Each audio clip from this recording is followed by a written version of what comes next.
Political theatre, it seems, just won't go away. A resurgence in politically engaged plays by young writers is challenging the idea that theatregoers don't want to engage with work dealing with today's difficult social issues. The new review spoke to 4 young writers about how they see themselves, the theatre and their work. Lydia Adetunji's play, The Fixer, tells a story of an interpreter who gets caught between a journalist and a group of militants who have blown up an oil pipeline. I had a character sort of foremost in my mind, but there were also issues, I guess, that I wanted to explore using that character. So it was a sort of combination of having a Nigerian background, having worked in journalism, and having this character kind of pop into my head. Jack Thorne's 2nd of May 1997, staged at the Bush Theatre last year, explores the effect of Labour's victory on 3 couples. With the play, I wasn't trying to say the Labour Party are all, how much they betrayed us, or I wasn't trying to say the Tory Party are all bastards, or any of that kind of stuff. What I was trying to do was just sort of represent a political moment. Alia Bano's debut play, Shades, has been described by one critic as a Muslim Bridget Jones's Diary and earned her the Most Promising Playwright Prize in the 2009 Evening Standard Awards.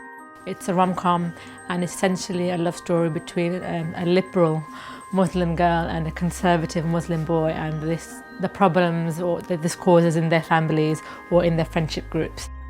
Bola Agbaje's work tackles knife crime, drugs and estate life.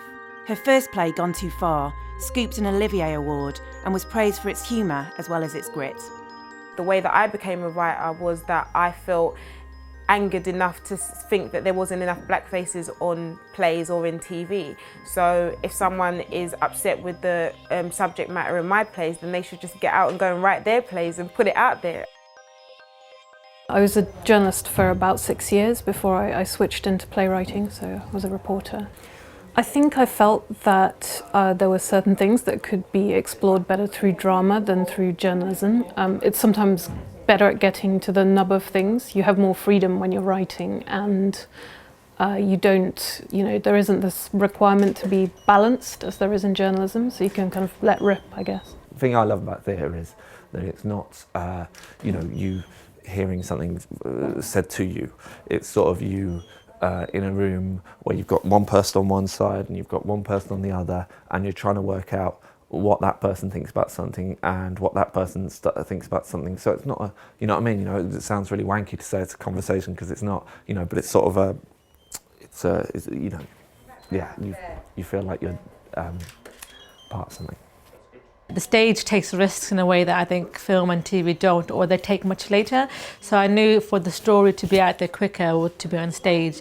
And I think there's a sort of intimacy that you get with the actors and the whole production as an audience member on stage, that you really feel part of the world when it's done well, and you really identify. And I think to have the story that I want to tell in that medium, and that's the reaction I want to have. I want the audience to be drawn in, involved. I didn't set out thinking of myself as a political playwright. I guess it wasn't a conscious decision that I wanted to write about issues, or if you want to put it that way. But I think it's more sort of to do with my background and being quite curious about the world, and that's kind of influenced the kind of subjects I've gravitated towards.